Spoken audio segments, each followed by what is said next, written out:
శ్రీ మాత్రే నమః. ఇవి బ్రహ్మసూత్రాలు.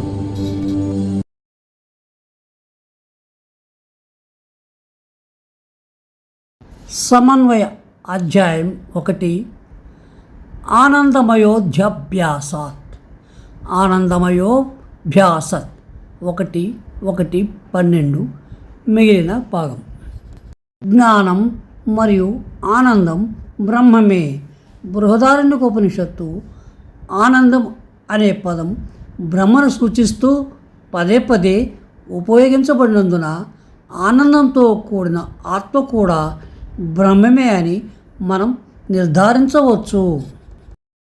ఆనందమయి ఆత్మ అనేది వ్యక్తిగత ఆత్మను సూచిస్తుందని, ఎందుకంటే అది అన్నమయ ఆత్మతో ప్రారంభమయ్యే ద్వితీయ ఆత్మల శ్రేణిలో ఒక భాగంగా ఉంటుందని అభ్యంతరం చెప్పబడుతోంది. ఇది నిలబడదు, ఎందుకంటే ఆనందమయ ఆత్మ అన్నిటికంటే అంతర్గతమైనది. అల్పబుద్ధిగల మనుషులు సులభంగా అర్థం చేసుకోవటం కోసం శృతి స్థూలం నుండి సూక్ష్మానికి ఇంకా మరింత అంతర్గతంగా మరియు సూక్ష్మంగా అంచెలంచెలుగా బోధిస్తుంది. మొదట అది భౌతిక శరీరాన్ని ఆత్మగా సూచిస్తుంది, ఎందుకంటే లౌకిక మనస్తత్వం కలవారు ఈ శరీరాన్నే ఆత్మగా భావిస్తారు. ఆ తరువాత అది శరీరం నుండి మరొక ఆత్మ అయిన ప్రాణమయి ఆత్మకు, ఆపై మళ్ళీ ఇంకొక దానికి వెళ్తుంది. సులభంగా అర్థం చేసుకోవడం కోసం అది అనాత్మను ఆత్మగా సూచిస్తుంది. చివరగా ఆనందంతో కూడిన అంతర్గత ఆత్మే నిజమైన ఆత్మ అని బోధిస్తుంది. ఎలాగైతే ఒక వ్యక్తి మొదట మరొక వ్యక్తికి అరుంధతి కాని అనేక నక్షత్రాలను అరుంధతిగా చూపి చివరకు నిజమైన అరుంధతిని చూపిస్తాడో, అలాగే ఇక్కడ కూడా ఆనందమయ ఆత్మే నిజమైన ఆత్మ, ఎందుకంటే అది అంతర్గతమైనది లేదా చివరిది. తోక అంటే అవయవం అని అర్థం కాదు. బ్రహ్మం జీవునికి ఆధారభూతమైనందున ఆయనే వ్యక్తిగత ఆత్మకు ఆధారం అని దాని అర్థం. అవయవాలు, ఆనందం మొదలైన శిరస్సు మొదలైన దేహాన్ని కలిగి ఉండటం కూడా దానికి ముందున్న పరిస్థితి అయిన జ్ఞానమయ కోశం అని పిలువబడే గ్రహణశక్తితో కూడిన ఆత్మ కారణంగా దానికి ఆపాదించబడ్డాయి. అవి నిజానికి వాస్తవమైన ఆత్మకు చెందినవి కావు.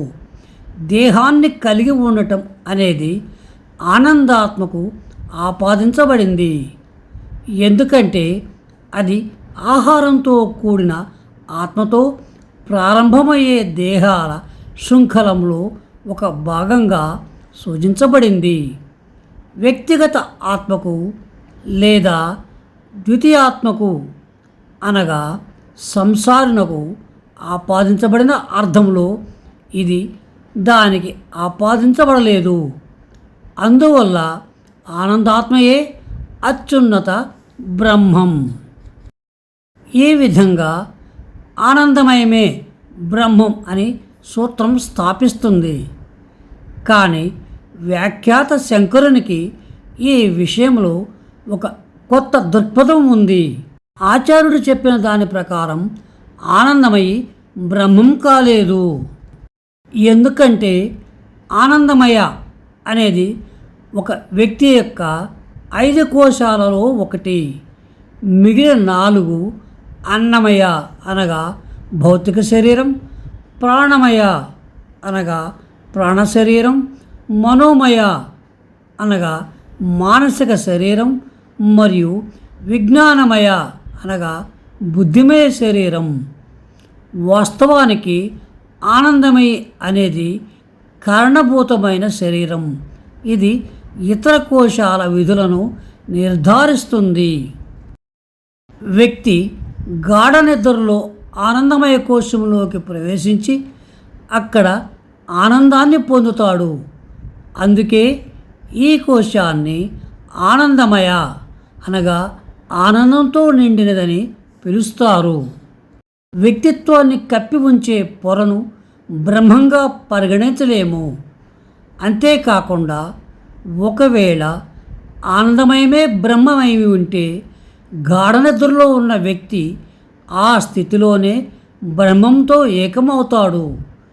కానీ అలా జరగదు. ఎందుకంటే నిద్రపోయిన వ్యక్తి తిరిగి సాధారణ మేల్కొన్న అనుభవానికి వస్తాడు. అందువల్ల ఆనందమయి బ్రహ్మం కాదు. సశేషం. ఈ అంశం మీకు నచ్చినట్లయితే లైక్ చేయండి మరియు షేర్ చేయండి. శుభం భూయాత్.